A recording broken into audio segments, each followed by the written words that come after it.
What's up, everybody? Hope everyone is having a great start to their Saturday so far. I'm here with a special guest right now. I got Brad. If you guys are familiar with Brad, he's been on the Forza podcast. He's very active on Twitter as well. Brad, introduce yourself to anyone who may not know you right now, but will know you very shortly. How's it going, guys? Brad Tejada. You know me on Twitter. Here, a local fan in Gainesville. Obviously, hate University of Florida. It's all about the U. And today's an exciting day for Canes fans, as y'all know. We just landed a big time get. Big time get. Absolutely, man. This is huge for the program. Huge for our offensive line unit as well. I'm super excited. But let's go. I know you were talking to me a lot regarding the Issiah Walker situation. Kind of go over the background of what happened leading up to his commitment. Yeah, so what I heard apparently was he just wasn't happy in Gainesville. Like most of us that live here, it's not much to do. So I could see why someone like himself was kind of either bored or just didn't feel right here. But pretty much as soon as he let his family know that he wasn't ready to stay here, word got out. I think it kind of helped us just because Manny Diaz, who obviously is our head coach, was our head coach last year when we tried to get him. Him along with Butch Berry recruited him last cycle. I think at that time, especially, I think Issiah Walker was a big time target for not only us but most schools. He wanted to be in the SEC. He saw the SEC as like that prized possession.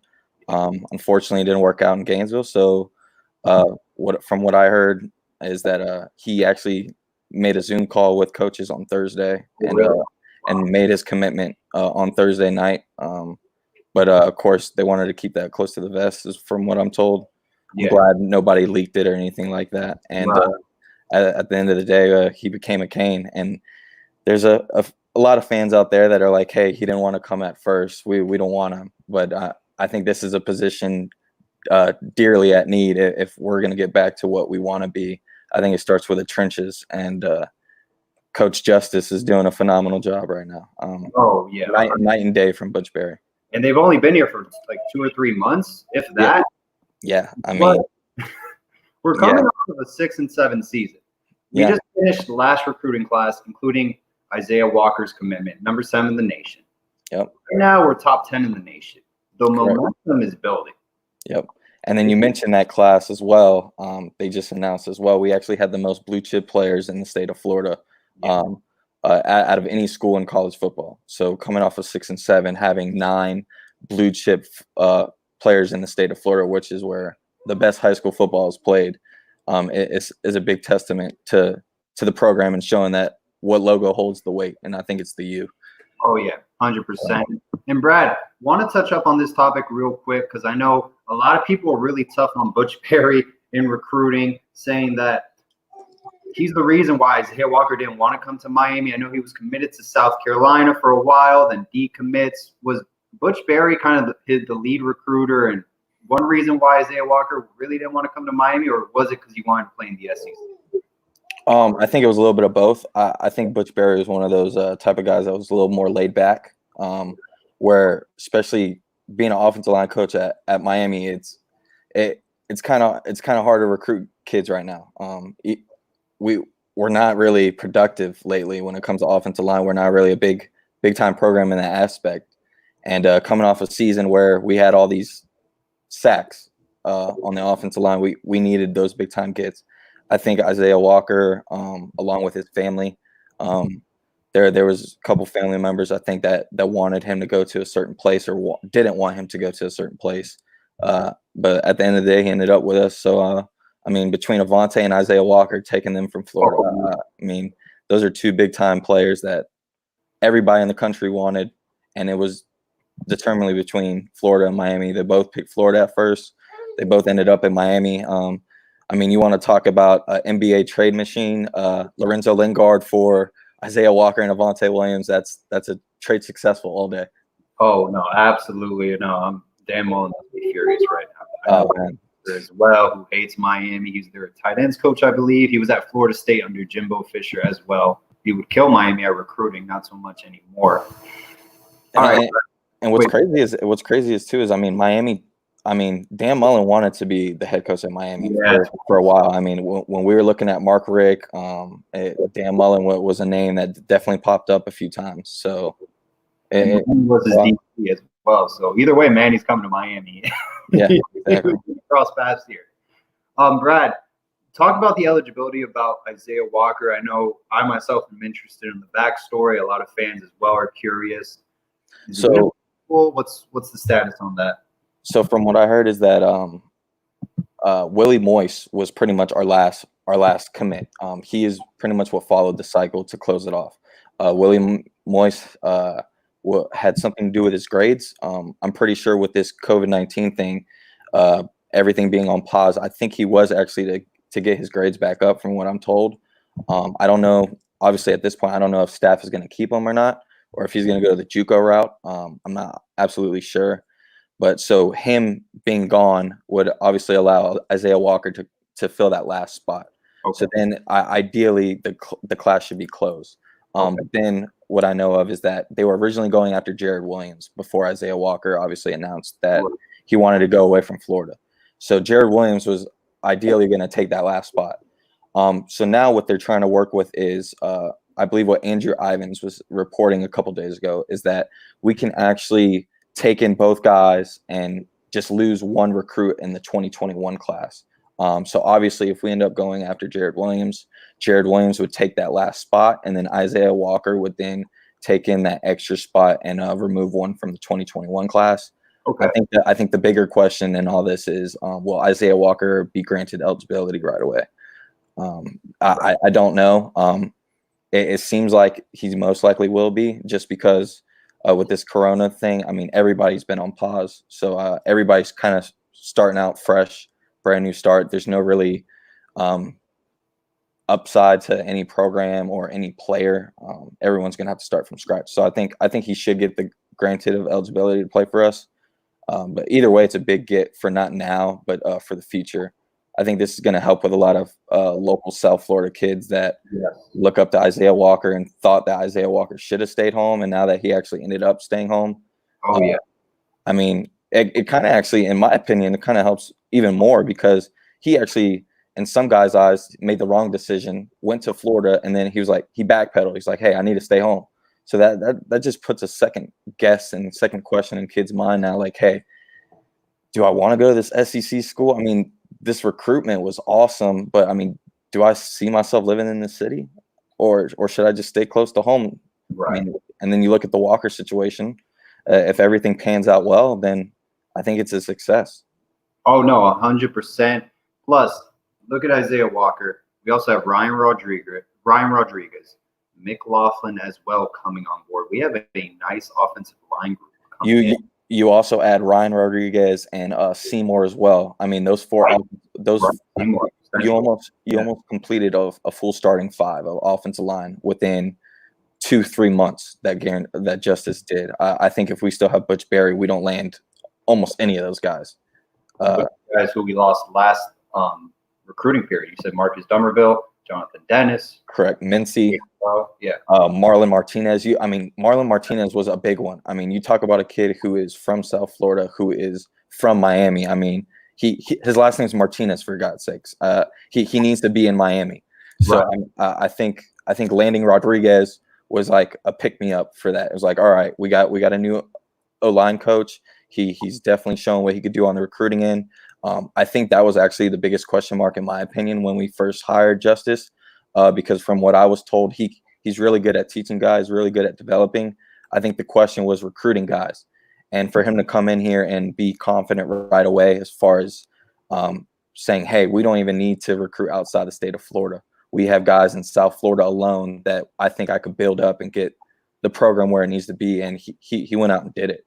So I think he's similar to what Manny is bringing in. I mean, now I think the only thing is you got to win. There is no more excuses. The Corona-19 thing is happening for every football program around the country. Right. So Manny Diaz, I mean, he made all the right moves this offseason, just like he did last season. I was very hyped last season. I don't think there was many other Cane fans that were boasting the program like I was before the season started. And this year, I don't want to do that just because we've seen what we had last year. But I think you look at a guy like De'Aaron King, man, we've never had talent like that at a quarterback. Right, absolutely. And even if we don't have the best offensive line, okay, he can still take off and run and avoid a lot of sacks. And that's probably his best part of his game. It's a second running back, like you and me were talking about before the show. Yes. What's interesting about this, Brad, and Martin makes a good point, Andrew Ivans brought up, I know we talked about a little bit before the show. So what are we still going to take one more grad transfer possibly? What's the details behind that? Yes, like I was saying. That would be, nail the So that would be Jared Williamson, correct? Right. Because he would be the grad transfer. So yeah, I believe yes, you are able to take the one grad transfer. I think that was due to that whole 2021 thing we were talking about a little earlier, of taking one recruit out of that cycle, and pretty much taking one extra for this year. I can't really tell you the exact answer because I kind of get mind boggled every year when it comes to recruiting, how I see schools like Florida, for instance, who are able to get like 26, 27 guys committed, but then yet our guys are only up to like 23, 24 commits. It's like, oh, that's all the room we have. So it's like, where are the rest of the scholarships coming from? But we'll see how it plays out. I know there was a lot of new rules when it comes to the NCAA as far as recruiting. I'm sure the closer Jared Williams gets to his decision, a lot of this information will come out as far as if Jared Williams decides maybe he wants to go to Baylor. Is it because he actually wanted to go to the Baylor, or did we maybe not actually have room like we all thought? Or I don't know. No, 100%. And by the way, guys, Isaiah Walker's name, it's with two S's. I get confused all the time. That's one of the reasons why he got mad at Florida, because they kept misspelling his name. Correct. With two S's, we're going to spell out his name. We don't want to get him upset at all.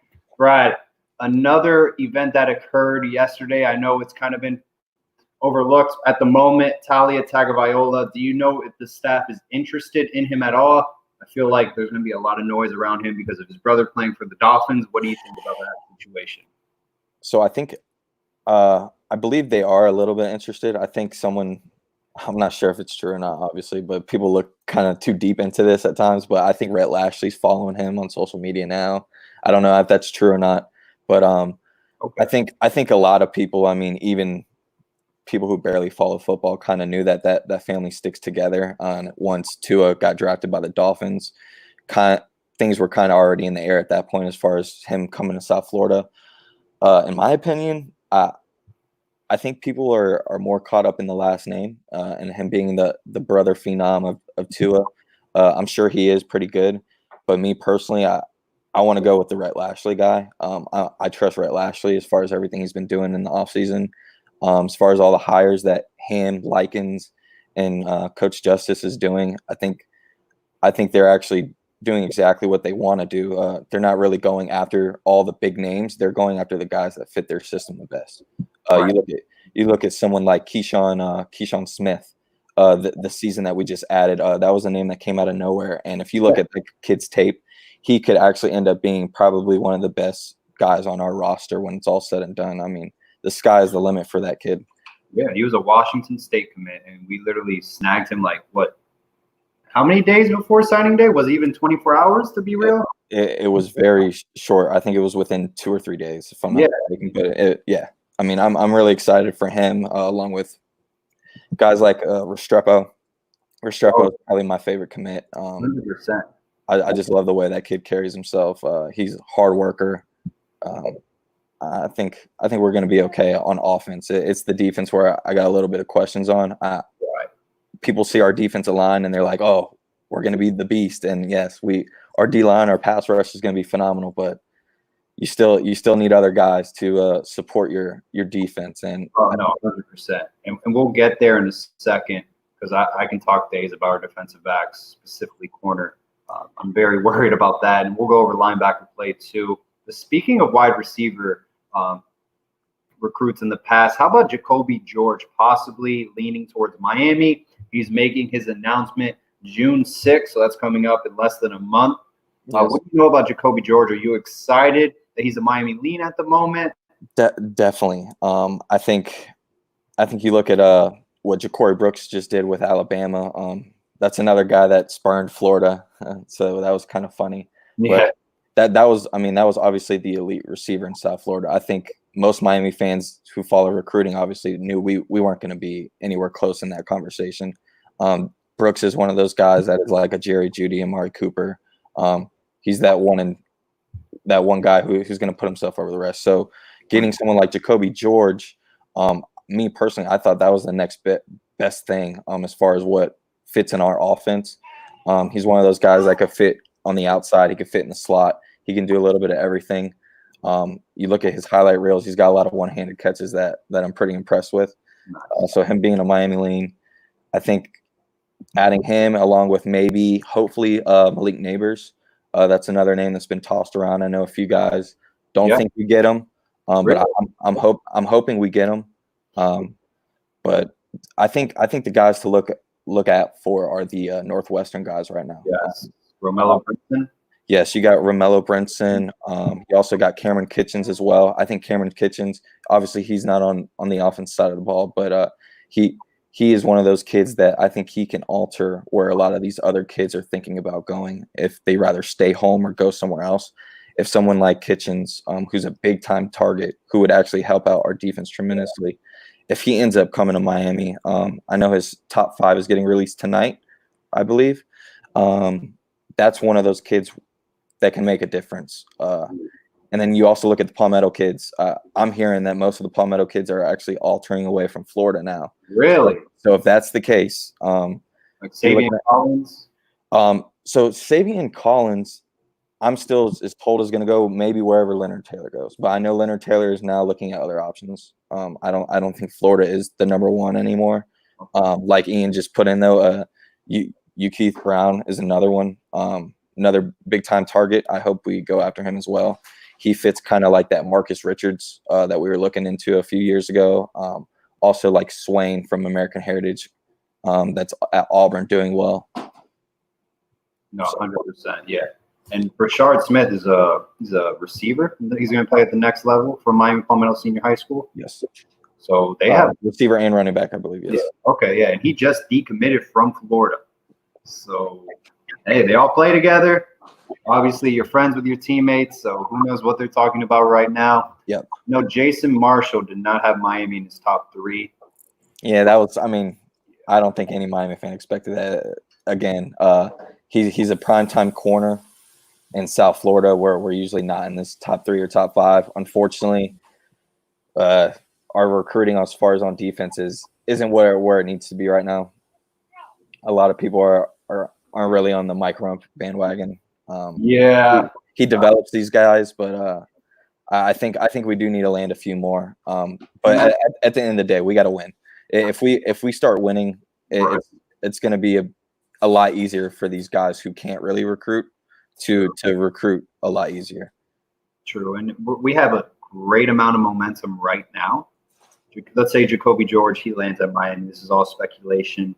Say Cameron Kitchens commits, Romello Brinson as well. They have a linebacker who's 5-star going to Tennessee, Terence Lewis. Yes. I mean, hey, Terence, you want to hop on the bandwagon? I know Tennessee has a bunch of back assistant coaches. Derek Ansley is their defensive coordinator. He's one of the best recruiters in the nation. Mm-hmm. So I don't know. So I don't know if you've heard about the Terence Lewis situation, but from what I've heard, staff isn't interested in him. Just okay. As far as his character, he had a few issues off the field. There's a reason a lot of other schools might have backed off. He had a situation at school, I believe. I don't really want to put the kid on blast, but anybody that really knows what happened involves a school teacher. But other than that, best of wishes to him. I mean, he's gonna be pretty good wherever he went. I think he did, like you said, he went to Tennessee. But Kitchens and Brinson. I think Brinson actually is the one who hasn't released his top 5, like people were saying on here. Kitchens already did. But yeah, you look at those Northwestern guys. That's going to be the kids to look for next. I think Jacoby George is already a lock in my opinion. I would count him in. But I think the Northwestern kids and the Palmetto kids is what you need to look at next as far as the move, as far as how many other kids we can add on to this next 2021 class. And speaking of 2021 class, I know you have to take a quarterback every class. Lashley already said he wants to do that every year. You need to. I know there's Talia Tagovailoa as an option. Demetrius Davis just decommitted from Virginia Tech. People say he's a clear shot to Auburn. We'll see what happens. Aaron McLaughlin, who, he looks really good. He's got a crystal ball out to NC State, which is a great program developing quarterbacks. They do have a lot of good quarterbacks who've gone to the league that play there. Correct. Who's your favorite prospect at the quarterback position? Who do you think is Miami making a priority? At this point, I would probably say they are definitely going after Davis. They're going to try as hard as they can to get Davis. I think he fits that D'Eriq King mold. Yep.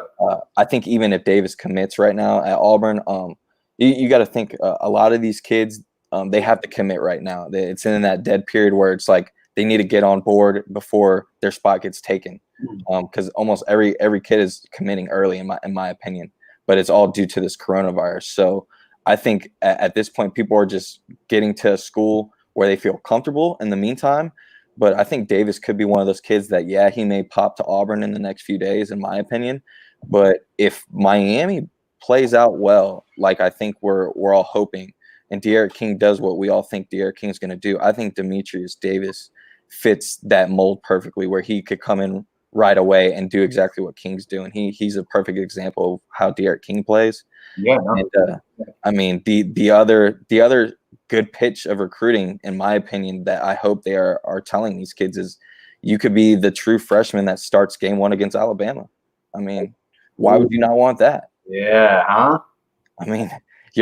We plan on being the ACC Coastal champs. We plan on playing Clemson, hopefully being one of those top teams this year. And if we aren't, we're going to need a quarterback to play Alabama game one and bring this program back to where it needs to be. What's a better recruiting pitch than that? I've also heard a lot of people, they've said the coaching staff is obsessed with Tyler Van Dyke. Have you heard the same thing? So I don't know. I knew they were obsessed with it as far as Dan Enos. You got to think Dan Enos was the one that looked after Tyler Van Dyke at first. So that was actually Enos's guy. And I think the Van Dyke family knew that Enos was going to be canned kind of right after they committed, because it was in that dead period where it's like, all right, the whole fan base is going after this guy and we're about to commit to this program. Are you guys really going to keep him or not? Right. So I think he kind of knew going in. I think he does have the tools to be successful. I just don't know if that's the right fit for Lashley. But Lashley does have two different types of systems as far as how he runs football. Right. You look at what he did at Auburn and what he did at SMU. He could do a little bit of both. So he has some Gus Malzahn in him where he's able to adapt in certain situations, where I think that helps us in the long run. And, I saw his opening video. I know it's the opening. It's not even pads on. It's just kind of like a case of what you got with other great players. It wasn't pretty at all, but not everyone has a great day, obviously. Everyone has a bad day at the office. It's normal. And I'll give you the complete opposite. You look at what Tate Martell was doing and he was one of those guys at those Nike camps where, he was that little white dude, all flashy, kind of like what Braxton Berrios was doing at the camp a few years ago. And we thought he was going to be what D'Eriq King hopes to be. I think D'Eriq King actually has already proved himself, where Tate Martell was this thing that we were kind of hyping the name off of and what he did in high school. He had a few shines at Ohio State, but at the end of the day, I think we got our quarterback, man. I think D'Eriq King is a hard worker. I don't think you could find a kid that carries himself the way he does. No, 100%. Tate Martell Manny Diaz envisioned what Tate Martell would do with D'Eriq King this season. That was his goal. His goal wasn't to bet Jaron Williams or Perry was a start. He wanted to bring his own guy in. So plan didn't work out. Whatever. Now we got D'Eriq King. I'm ecstatic. I want to hear your thoughts on Jalen Milroe. I know Miami has been pushing to flip him. Is that still in play, or it's a hard to Texas? I heard they're still interested. I'm not sure on Milroe, unfortunately. I don't know too much on him. I don't want to give any false information or anything like that, but he wouldn't be a bad prospect in my opinion. I do think we can get someone a little bit more higher up on the board, in my opinion. Okay. So you think we can get someone better? All right. I do, but in all honesty, I trust Rhett Lashley. I think his offensive scheme. I mean, you look at what he did with SMU's quarterback, with Auburn's quarterbacks. We have more talent than what he's worked with, in my opinion. So I think this is only going to be easier for him. Okay. Sounds good. Let me see real quick. I think we can flip Jalen Milroe from Texas. Saw him in a pick with Derek King, and Milroe wanted Roman Marchand to do a film review. I mean, we'll see. That's the thing with recruiting. We have all this momentum right now, but, if we start losing games like we've seen in the past, this is kind of a similar story we've had with Al Gold and Mark Rick. We do start top 3, top 5, and then slowly towards signing day. Randy Russell, Brian Edwards, CJ Henderson, they all flipped to Florida, so we got to maintain this recruiting class. Do you think that Manny Diaz is trying to have that mentality with this class, and picking certain recruits that, hey, I don't want someone jumping around? I want certain guys. At first I thought that, but I think you go back to Isaiah Walker. I think a lot of fans were on that Manny Diaz type of vibe where it's like, hey, you passed on us the first time. Best of luck to you, but we don't need you. In that aspect, I mean, we let Isaiah essentially make the right decision that he should have made the first time. I would have liked, in my opinion, to have Derek Smith back. I think Derek Smith would have been a great asset back to this team. I mean, if you're going to take someone like who was the offensive lineman we just took back? Trying to think who was the offensive lineman that just came back. Cleveland Reed, right? Yeah, so Cleveland Reed, I mean, if you're going to let Cleveland Reed come back, I think you could try to maybe, obviously not Hightower. I don't think we needed Hightower. Right. I think we got a lot of weapons at receiver, in my opinion. I think it's all about catching the ball now. I think we have the talent. We have certain guys that fit the certain roles that Lashley's looking for, but we just need to catch footballs and win football games. I think that's what it all comes down to. I think any question that regards any type of guy recruiting, all they're going to look at now is wins. I think we finally have the staff to convince these kids and build actual relationships instead of waiting to the last minute to jump on guys that were in your own backyard that you passed on. Yeah. I mean, there's a kid, let me look up his name real quick, but he actually we just offered him the other day, and he's from Wisconsin. His name is Carson Hinsman. That's a big offensive lineman target that Justin's just offered for 2021. I know Ryan Rodriguez as well is trying to get Armella. That's another big offensive line target of 2021. So you look at two guys of Armella and Hinsman who can go to any top 5 program and be a quality offensive lineman. If we win football games, I think those are 2 big names you could watch out for as well that we possibly could get, and we could have up to 6 or 7 guys as far as committed on the offensive line, which would be phenomenal.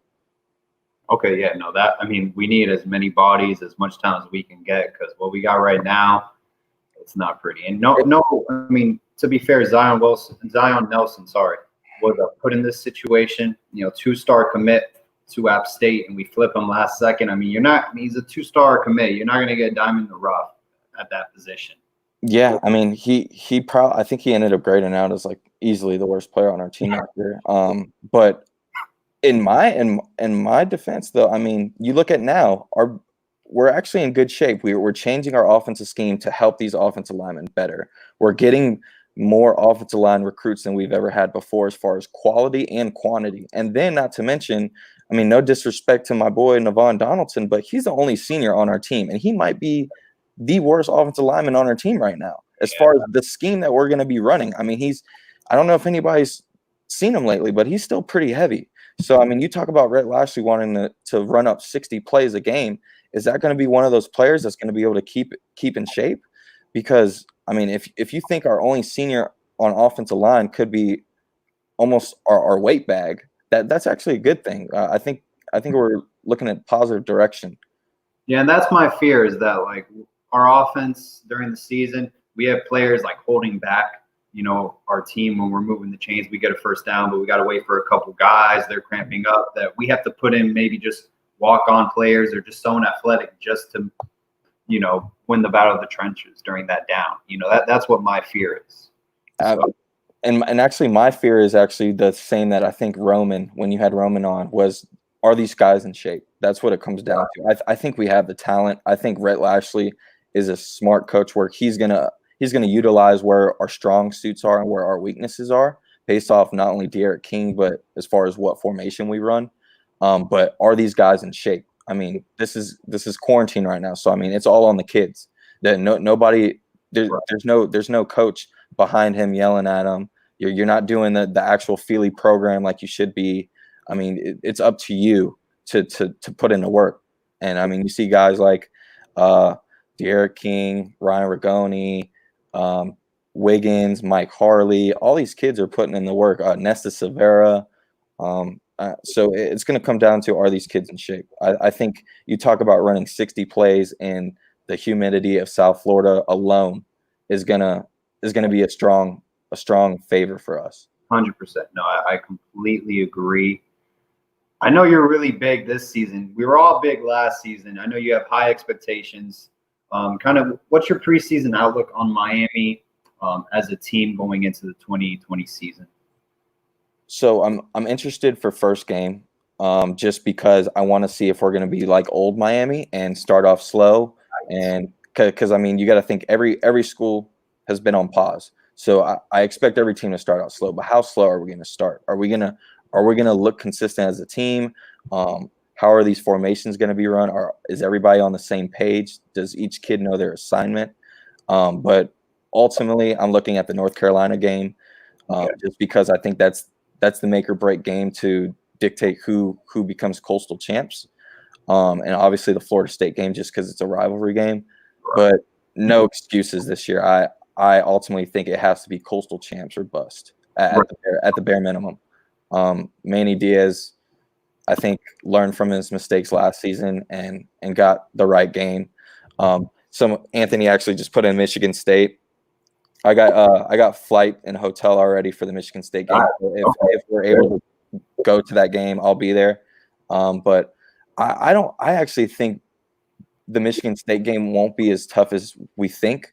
I think this coronavirus actually helps us in the favor, because any college university that is starting off this season with a brand new head coach, you got to think all these players have no idea how this guy runs a program. I mean, we could Zoom and Skype all day, but if I'm not in person with you, I don't know. I can't fill you out. I don't know what you like and what you don't like. So I think any college, I don't care what college it is, any college with a brand new head coach, I think this is actually a downfall to them. So I think Manny Diaz still being our head coach, we kind of have everything similar, and Lashley and King kind of already being in that background together, I think it's going to work smoothly for us. I don't think there's any excuses. You got to win.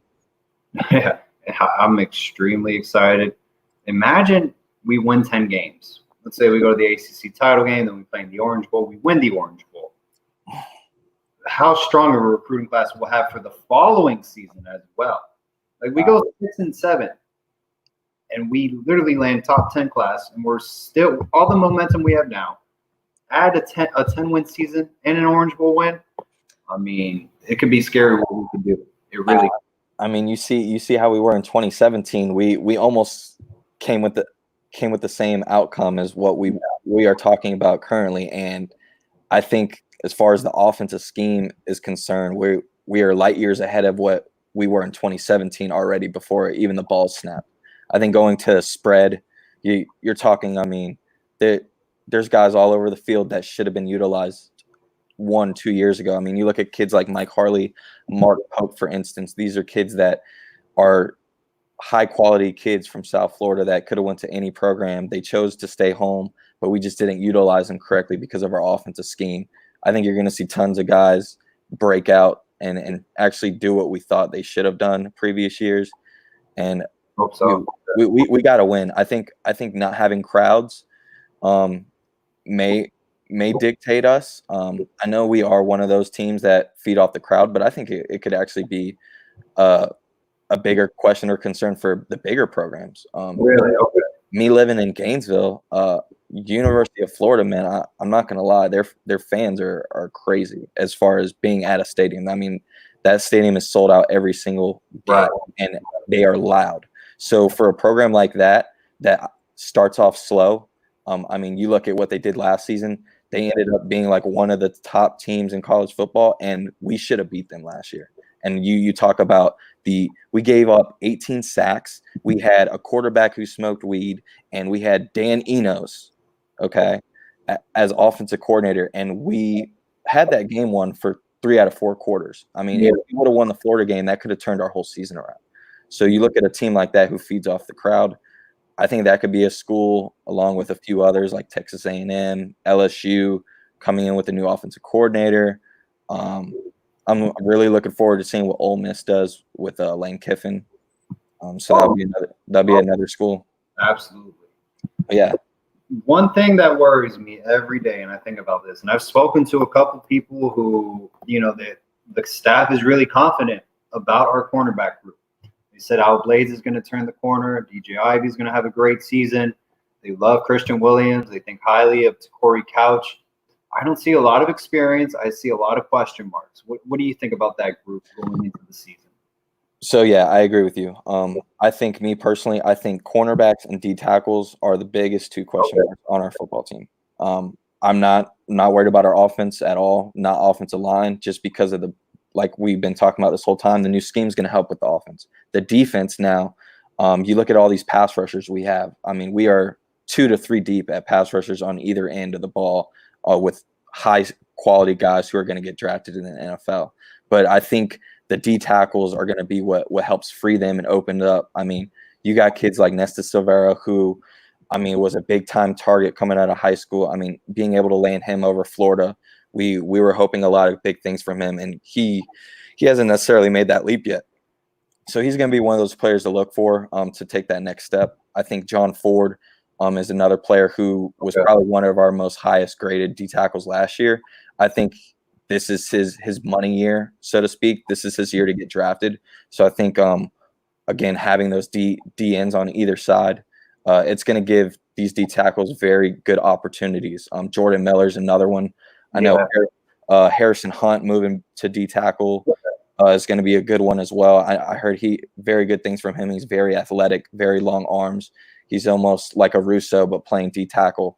So I think there's a lot of good opportunities for D tackle. Now with corners, like you said, we don't have too much experience. We have some good names out there, but I'm still worried about DJ Ivey. I don't know if he takes that next step.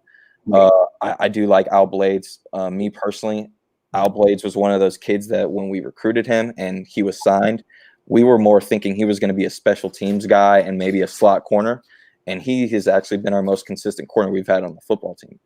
I mean, and then you talk about his work ethic. I mean, he translates anything he does to the weight room to the football field. So I think signing Avante Williams was a very big get, just because a kid like that, he's so talented that he has to be on the football field. Yeah. And he can play multiple positions. So I think there will be scenarios on defense that you'll see us possibly only 2 corners, really? like a Blades and I'm looking forward to Corey Couch. That's the name I'm going to throw out there. I think Corey Couch can definitely make that next step. He has all the tools, very, very good length, very good with the hips. But I think the striker position, along with linebacker, is what you're going to want to look at for our defense this year, because we're going to have some guys moving around. I think Bubba Bolden and Gervin Hall have locked up the safety spot. So you're going to see guys like Amari Carter, hopefully maybe either play more striker or look for him to play linebacker at times, because I do think I do think you will see some linebacker with Amari Carter or even possibly Gilbert Frierson when we're playing like 5 wide. I think you could see guys that need to be in space because I don't think our linebackers are they are athletic and they definitely have the talent, but they're freshmen. I think Zack Mccloud's the only one we could kind of rely on right now. I have very good hopes for Sam Brooks and Avery Huff. I think those are going to be 2 phenomenal kids that in a year or 2 are going to be All-Americans. But there's going to be times where there's going to be offenses that are going to want to test those linebackers. I mean, you got to think that the offense is probably going to only have 3 or 4 seconds to throw a football because of the pass rush that we're going to bring. And that should help our secondary because they only have 4 or 5 seconds to make a decision. So as long as these these corners know the game plan and are in the right places, I don't think they're going to have to run more than 5 or 6 seconds on a given play like we were saying before. So defensive ends is really going to bail out a lot of. I think so, man. I think you look at what Florida did last year. Florida was able to rotate 3 or 4 guys that were bringing it every game. That every single one was getting 3 to 4 sacks, and I think Miami is destined to do that this year. You have Quincy Roche and Greg Rousseau. I mean, you got Chance Williams. You got Jalen Phillips, who, I mean, people are more high on Jalen Phillips than Quincy Roche right now, which is going to be really interesting to watch. I think if Jalen Phillips blooms, I think Jalen Phillips is the guy to watch on defensive line, in my opinion. I think Greg Rousseau is going to do what Greg Rousseau does. Quincy Roche will do hopefully better than what Trayvon Hill did last year. I think we expected a lot out of Trayvon Hill. Yeah. And then you got Harvey as well. So yeah, I know. It's like everyone kind of forgot about Javari Harvey. I felt like that is one talented kid, man. Javari Harvey is going to be dangerous. It's going to be scary. And plus, we lost Jonathan Garvin this draft. I mean, we're that stacked. It's interesting, man. Some of these guys that leave early every year that we question. I mean, I think DJ Dallas was one of those kids that he should have left. I think he got recruited around where I thought he would. He ended up at Seattle with Travis Homer, which should be fun to watch. But guys like John Garvin, guys like Trajan Bandy. I mean, Trajan Bandy is the one that he's not going to get any bigger. I understand that. It's another year of college football, but I understand where he came from. He just needed an opportunity, and he got it. So I'm happy for him. But I think in the future we need to see more guys stick around, and I think the staff has a lot to do with it. I don't think the staff prior were able to build the relationships like they wanted. Oh, absolutely. And I know we touched a little bit about linebacker a few minutes ago, but you keep mentioning Ryan Ragon. I feel like you're expecting him to play a lot, Brad. Is that so? I was one of those guys last year that kind of made fun of Ryan Rigoni just because he was like he was that white guy at linebacker. I'm not used to him. I was used to like a Dan Morgan or like a Colin McCarthy, you know. And but no, I've heard from a lot of the players and coaches. He's a super hard worker. I mean, you talk about our Jimmy Murphy last year. I think that's a kid that you could kind of compare to Jimmy Murphy as Ryan Rigoni, and he is pretty athletic. But yeah, I do think Rigoni will play. I don't know how much, but don't sleep on Rigoni. Okay. Hey, I hope if he can contribute. I mean, if he's a hard worker, I'm all for it. I'm excited about this linebacker group. I know Avery Huff and Sam Brooks are probably going to be our leaders in the near future.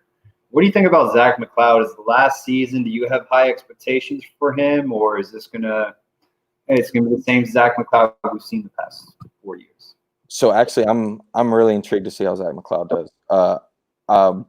Derek Coe, who's a good friend of mine, he's friends with Zach, and he told me Zack Mccloud looks like a whole different beast. He is actually cut down a little bit, and he is more jacked than he's ever been. He's in the best shape of his life. So I think Zack Mccloud is actually gonna impress a lot of Cane fans this year. I think he's gonna hold it down and be that linebacker that we all wanted him to be. I think being able to have guys like Pinckney and Shaq was a blessing in my opinion, because I think if we don't have Zack Mccloud this year and he ended up needing to play last year, I think the linebacker situation right now would be a huge concern in my opinion. But being able to have a guy like Zack Mccloud is gonna be a big difference for us. But I saw someone put about Steed and Jennings and Joyner. Yes. So Steed and Jennings, they haven't been healthy the whole time they've been at Miami. Right. So that's the only thing I'm worried about. Steed, Jennings, and Wilder. Yes. Wilder, actually, I don't believe will be playing anymore. Yeah. But Steed and Jennings are two guys that have always been hurt. So I kind of didn't really think about them. That's why I actually said don't sleep on Rigoni. I think you're going to see the defense have to play a lot more snaps because the offense is going to be playing more snaps. And we're going to need bodies. We're going to need bodies that we can consist on, that are in shape and actually know the game plan. Doesn't matter what they look like, what number they wear, and what the name is on the back of the jersey. If they could get the job done and they know what to do, put them in. So that's how I look at it. But I think McCloud is definitely going to blow up this year. I hope so. Yeah. I really do, man. If look, I'll tell you this: if McCloud blows up, Sam Brooks picks up where he left off, and then Avery Huff, he's playing like the hype he's the offseason rep he's gotten. He's playing well. Man, I think we can be really good, and our DNs live up to that expectation. Yeah, so, and you have Patrick Joyner as well. He took a little slow start. I think the only time I really saw him flash a little bit was in the spring game last year when I went to the spring game in Orlando. Patrick Joyner had a pretty good game, but of course he got hurt again, I believe, and didn't really see much after him after that. But that's another kid I definitely expect to look for. I wouldn't put too much on him right now just because he doesn't have too much game time, similar to Brooks and Huff. That's the only thing I'm really concerned about. Talent is there by far. I just think we need guys who have game experience, which is why I am on board with you with the whole Jared Williams thing. If we could get Jared Williams, that is a offensive lineman who has played college football, not only consistently starting, but has played with D'Eriq King as well. So, I mean, that's two things in our back pocket where D'Eriq King feels even more comfortable. The more comfortable our quarterback is, the more points we are going to score. And I think that's what it comes down to. I think we're going to be scoring a lot more points. Oh, man, and that would just help our offensive line unit so much, especially at tackle, where we need help. We need depth. I'm going to get excited. If Jared Williams comes to Miami on top of Isaiah Walker, I'm going to start saying 10 wins again. I think we're going to go 9-3. But that's kind of offensive line is like our question mark. How do you feel about that position group? Isaiah Walker's coming in. Let's say he's eligible to play. How do you feel about that group as a whole? So you got Jalen Rivers too.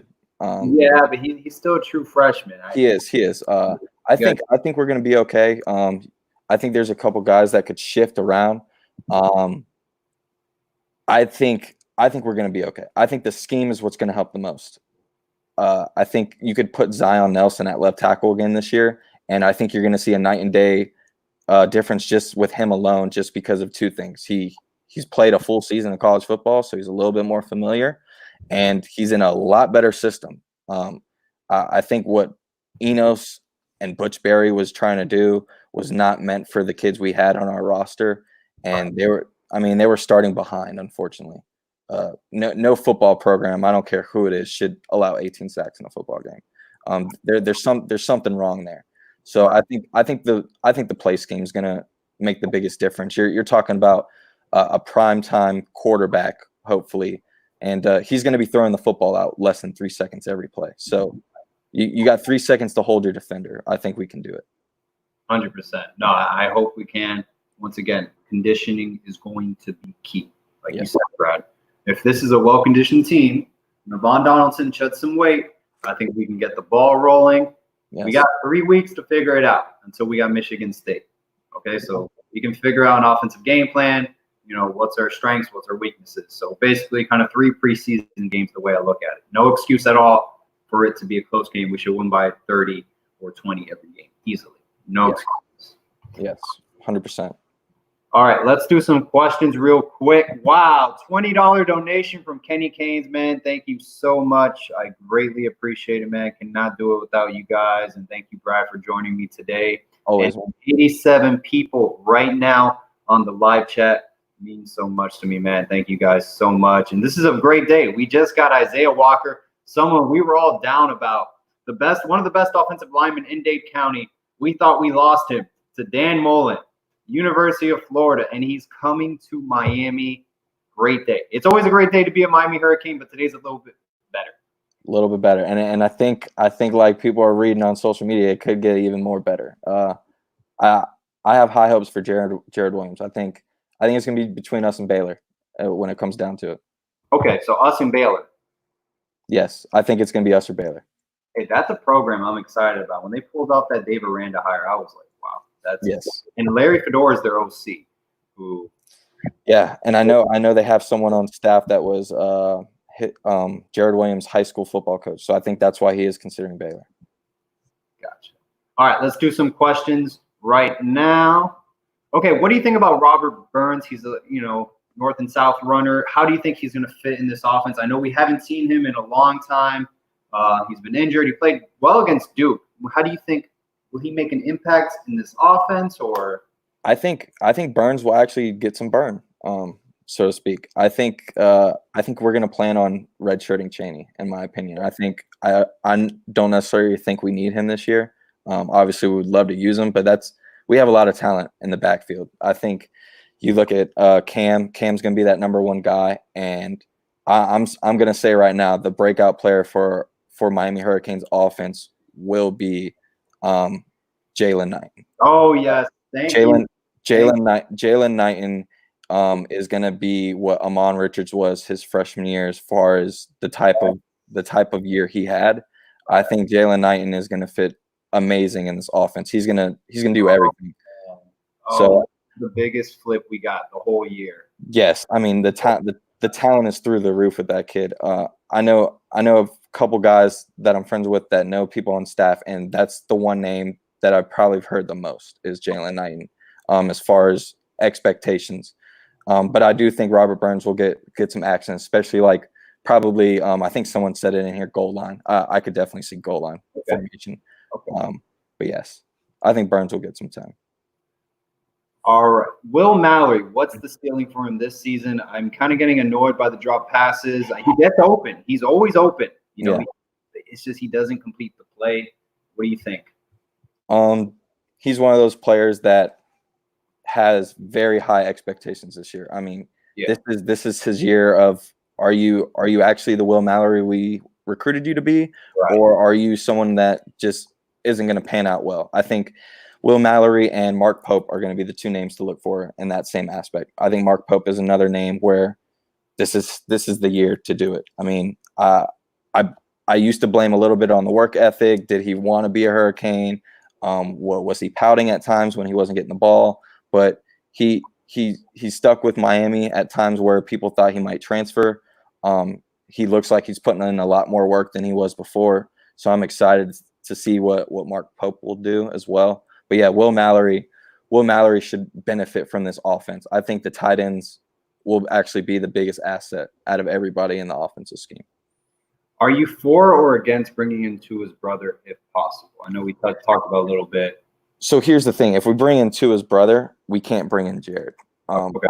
I believe one of them has to count towards the 2021 class. You would take one off. And I've heard guys on social media as well be like, hey, well, we don't even need to use him as a scholarship or something like that. Tua will pay for his tuition. So, I mean, which could happen. But me personally, I'm not looking at the last name. I'm more looking at Rhett Lashley and what fits the system. Right. I don't know if Tua's brother fits Rhett Lashley's system. He has all the nice offers. But let's see what we do with De'Aaron King, and if the offense does what it's supposed to this year, I think we could get some guys that we didn't think we could get. I would look for. We talked about this off air a couple days ago. Look for someone like Jake Garcia to get back in the mix if Miller decides to go. Oh man, Miller Moss, I believe. Moss, yeah. I think if he ends up committing, that will get Jake Garcia to rethink where he wants to go, and I think we could be a big possibility. Yeah, because we were the favorite for a little while, I thought, with Jake Garcia. He is one of those kids that has visited I think 2 or 3 times already. So man, that would be huge. I really like Jake Garcia a lot. Yes. 2021 running back. I know we have Thad Franklin. Is there any other running back, or is that it for the class? That's a done deal. I could see us trying to go after Smith from Palmetto, Rashard Smith. You think he's going to play running back or receiver at the next level? So I think it depends on the team. I think he's one of those kids that wants to do both. He's more of like a Tony, what Tony from Florida played this past season, who could play running back and receiver. I think that's someone to look for. If not, I could see us using our second running back on a what we call like a slash receiver, someone like a Keith Brown or a Malik Neighbors, and still go after another receiver. I think there is a receiver out there. I forgot what his name was, but he has some height to him. He's like 6'4", 6'5", and I think we offered him not too long ago. I think we need a receiver with height. That's something we've been missing at Miami for a little while is someone with height. Lawrence Cager was the only guy we had, and he didn't really pan out too well for us, but he did pretty okay for Georgia. I know the stats was pretty similar, but he looked a little better at Georgia, in my opinion. Speaking of wide receivers, who do you think is the go-to guy this upcoming season? I'm going to have to go with either Wiggins or Jeremiah Payton. Jeremiah Payton, in my opinion. Jeremiah Payton, in my opinion, should be the best receiver on our team this year. Okay. Yes, I think Jeremiah Payton has all the tools. He had one whole year to sit behind everybody and kind of just learn how to be a Miami Hurricane, put in all the hard work. He's always had the talent. That was one of those kids that as soon as committed to Miami, I was already like, oh, he's going to be a day one starter. So I was kind of bummed out that he didn't even play last year. I think he's hungry, and I think he's gonna blossom into this offense. Him and Wiggins, in my opinion. But don't be surprised if Harley. Yeah, that's what I was thinking, because Harley, he like, I remember a pair against FIU, man, it was just back and forth, just tossing him the football. So like, if he's open in space with this offense, he was committed to Dana Holgerson at West Virginia. I think this is perfect for Harley to have like stupid numbers. Correct. I think he could be D'Eriq King's security blanket. Right, exactly. He's one of those players that he's really good at knowing what the defense is doing and feeling out the quarterback and knowing when to break off a route and go into an open space, so to speak. I just don't think the connection was there and pass with either the quarterback receivers or just the offensive scheme in general, or the quarterback just didn't have the time to look at that. I think now you're going to see a lot of quick passes, it's either first or second option or tuck it and run. I think you're going to see D'Eriq King run the ball a lot. We talked about that earlier. You talk about we're going to have 2 running backs and a quarterback on the field at all times. Brad, Manny Diaz, obviously he was in the hot seat towards the end of the bowl game. We lost at FIU, Louisiana Tech. 8 wins. Is he still in the hot seat, or it's progress? It is progress, but it's an awful easy schedule as well. So 8 wins. Do you win the bowl game or do you lose the bowl game? Let's say we win the bowl game. If we win the bowl game, I think he might be able to get another year. Me personally, I think it depends on how the offense and the defense plays. Because in my opinion, I think it's the defense is the question mark this year. It's usually the offense, but I think the offense is going to hold its own. I think the defense is going to be where we're going to have to see are we going to drop off a few more spots like we have been every year. I mean, we're not dropping much. We're still a top 25 team. But are we going to drop off even more, or are we going to get back to where we should be as far as defense? And if we drop off any more, in my opinion, that's on Manny Diaz, because everybody on the defensive side of the ball is Manny Diaz's boys. Right. So there's a couple guys on that defensive staff that me personally, I think could be replaceable. I think there are other guys out there that we could have went after that could have fit this program tremendously. And we could have even had, I'll throw out a name out there, Kevin Patrick. If we had Kevin Patrick at defensive line coach, you look at guys like Savion Collins and Leonard Taylor from Palmetto. Those are 2 kids alone I think are Miami Hurricanes right now. If we have someone like that. And I think the productivity out of D tackles is not a question mark anymore, where right now that's a big concern, because I think the D tackles need to step up. I think everybody's putting too much hooray on the D ends, where we're forgetting about the D tackles, and the D tackles are going to be just as big as the D ends need to be. Oh no, Kevin Patrick. I think he's coaching linebackers at FAU. Yeah. So the fact that he went with Willie Taggart is mind blowing. Yeah, I don't get that. I don't. You're in the ACC and then you jump to a coach that just left the ACC.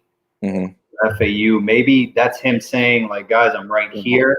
Do you think that's him saying that? Like, I'm in Boca. Like, the thing I heard previously before he made the move to FAU was his kids were still in school. He wanted to stay where he was at. He was comfortable. But then making the move to South Florida, you're only an hour or 2 away from Miami. That should have been an easy that should have been an easy hire for Miami, in my opinion. But I'm gonna give it one more year as far as the defense is concerned. I think D tackles and corners alone are 2 positions where we're not only having question marks on the field, but we're also having those question marks as far as recruiting. Right. So this is the year. Oh no, 100%. You guys have any more questions? Drop them in the chat box so we can talk about it real quick. Brad, what is your season prediction? I'm gonna say Coastal champs, lose to Clemson by about 17 maybe, and win our bowl game. So I'm gonna go with 10 wins. Okay, you're gonna say 10 wins. I'm gonna say 9-3. I'm not gonna buy into the hype so far because I bought into it last season. I'm gonna go conservative 9-3. But then again, with the modified, if people are like the fans are modified, like games in Blacksburg and Virginia are kind of by default favoring Miami with the home crowd. The North Carolina game does scare me though because we don't play well in day games when there's not really a big audience, more laid back. So that game does scare me. So I'm going to take that as a loss and then maybe a couple hiccups. But we'll see, man. It's going to be interesting how this season is handled as well. It really is. I mean, not only for us, but every team in college football. I mean, this is a weird time. I mean, nobody knows what to expect from any team out there. I was hoping we had college football this year, and I think we may get it. But if for some weird reason we end up not having college football this year, I think you look at our football roster, you're only going to have about 2 or 3 guys leave possibly. I would go with Roche, Russo, and probably Brevin Jordan. But if that's the case, I'm a happy Miami fan because I'm more comfortable going 2021 with D'Eriq King at quarterback. Do you think he returns? I think he has to. I don't think he has enough. I don't think he has enough film on tape. True. I think this was his year to prove to everyone, right.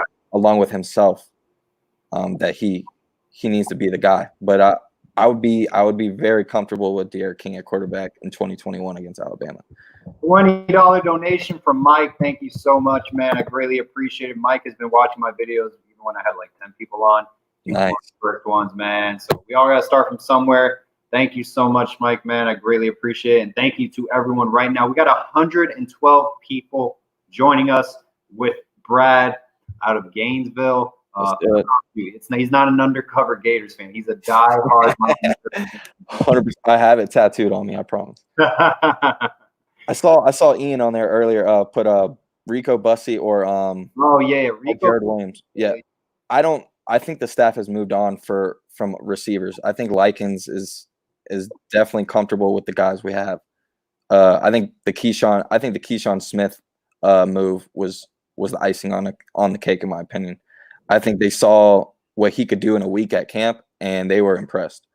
I think they're definitely comfortable with what they have at receiver right now. And there's no way, I know Andrew keeps asking, would Lashley take 2 QBs if Nkosi, Perry, Martell? I'm sure they're going to transfer out.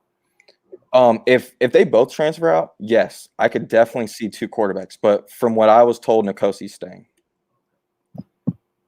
G. Logan, why are Miami fans so overly optimistic? We've close loss to Central Michigan. We won the game, but I get it. Louisiana Tech and FIU were losses. Honestly, I ask myself that question every year. I'm one of those fans that hype us up before every year. I think it's just because of the love I have for the University of Miami. It's like having that strong relationship, like that first relationship you have with a girlfriend, where it's like you love her so much, and no matter how much she does something wrong, it's like I want to make sure that you're good. I want to be okay with you. It's like that's what I want from Miami. Every year they do something where it's like you shouldn't have lost to that team. We should not have gave up a 4th and 18 or a 3rd and 18. I mean, you look at a play like that, but every year we have the players, we have the capability, we have the schedule. The conference that we play in there, we've been in the ACC for almost 20 years, and we have never won the ACC. That is something that we should have done multiple times already. So I'm optimistic because I think I just love the University of Miami football, unfortunately, and they give me something to look forward to. So why not be if I'm a huge Hurricane fan, why not be positive about it? No matter how negative you are, it's not going to change the outcome. 100%. I think we finally have a legit quarterback. I think that's what sets the tone. It's not a redshirt freshman. It's a established quarterback in college football that he's put up stupid video game numbers. Man, the most athletic quarterback that has ever been in a Miami uniform, in my opinion. Not saying the best, but the most athletic quarterback we've ever had is De'Aaron King. Does Avonte Williams get on the field and play, I don't know, slot corner this year, but do you think you see him playing on the field at the corner position where we do need help? Yes, I see him playing everywhere. I think you'll see him play early on, especially on special teams, and he'll rotate. I think he's going to be one of those kids that will play more than 4 games. He's too good. Oh, yeah, absolutely. I could see him take that Bubba Bolden role last year, kind of situational, substituting. We're stacked at safety. We keep forgetting about Keyshawn Washington as well. And Brian Balaam? No. Yes, Brian Balaam. Yes, Brian Balaam is a definitely big target. And then also one of my personal favorites is Jalen Harrell. I like Jalen Harrell a lot. He has the body frame to, in my opinion, he could play multiple positions. I think Jalen Harrell can play safety. He could play linebacker. He could play striker. That's another kid that if he doesn't play this year, he will redshirt, and that's one name to watch out for in the years to come. I think he'll be a nice asset to the team. Hey, Brad, I know last year's defense, it finished 13th in the nation in total defense. Wasn't the best defense we've seen under Manny Diaz. Blake Baker was the first-time defensive coordinator.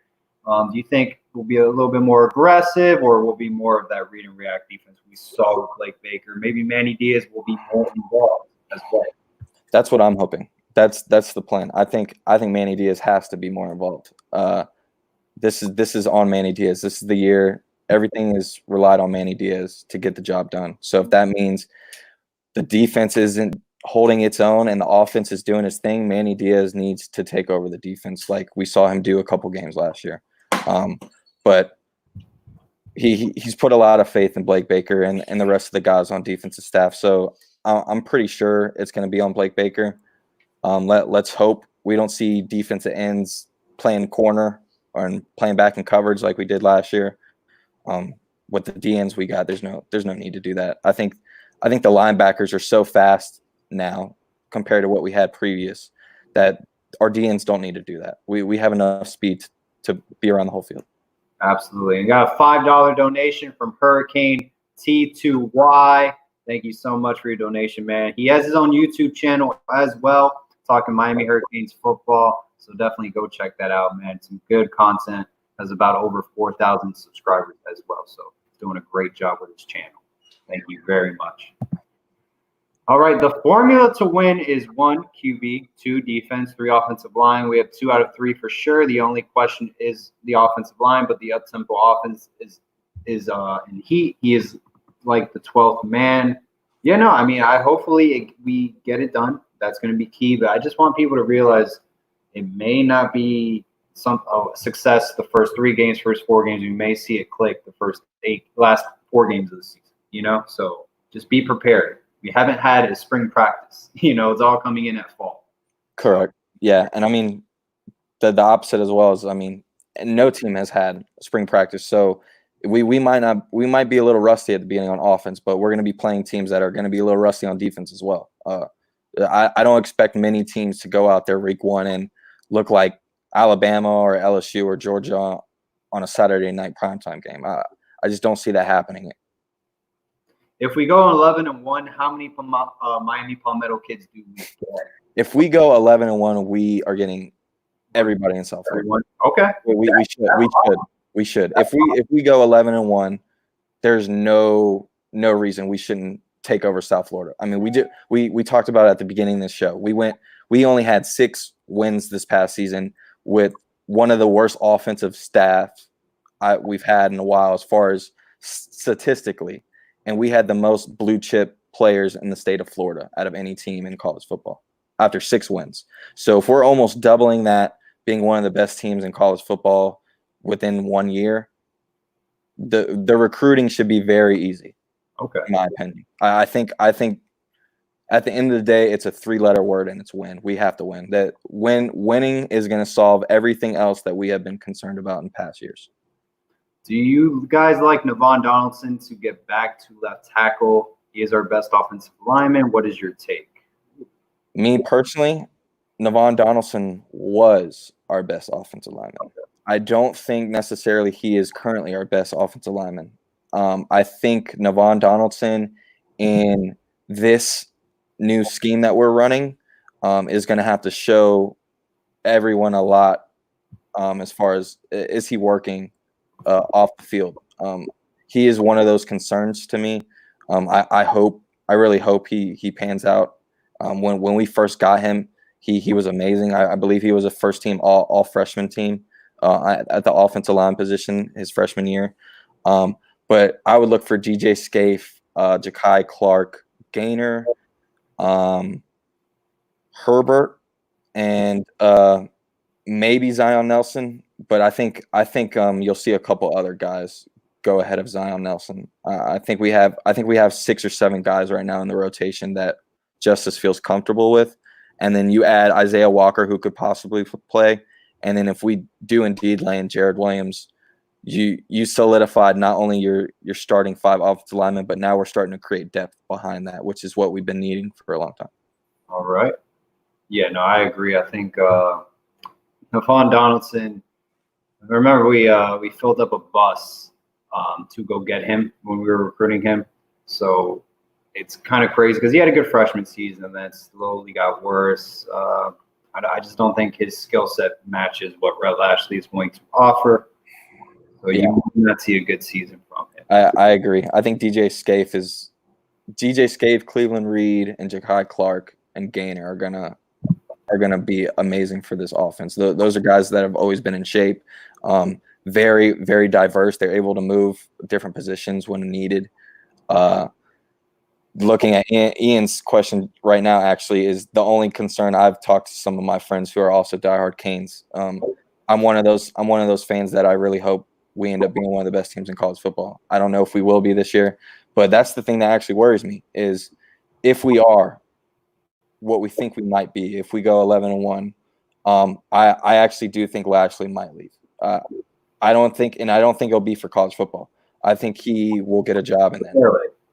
I think what he did at Auburn, what he did at SMU, and then if he turns around a program like Miami, who used to be a staple of the universe of any college football program, if he's able to turn around a team like Miami within 1 year and make us back to where we need to be, I think that's going to flash huge light bulbs in not only college programs but NFL teams as well. I could see him being like the next Sean McVay. Gotcha. Okay. Very interesting. Maybe a little Joe Brady in the near future. Yes. Rhett Lashley is a head coach in the making for sure. Hey, maybe Manny Diaz will get the NFL job. And that rule goes 11-1, and then Rhett Lashley could be our head coach, or I'd probably just go after Joe Brady. I think. Hey, and I actually wouldn't mind. Obviously, I hope we get someone a little bit more bigger name, but Likens as well, man.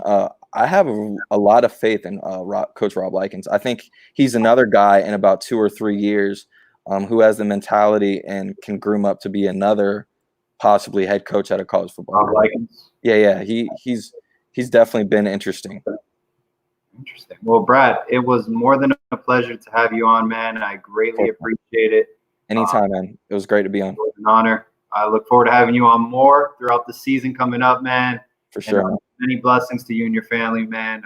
Stay safe out there. And thank you, everyone, for joining us. It's over 110 people on this live show. So I greatly appreciate it, man. I can't do it without you guys. So thank you so much. And Brad, man, thanks again, dude.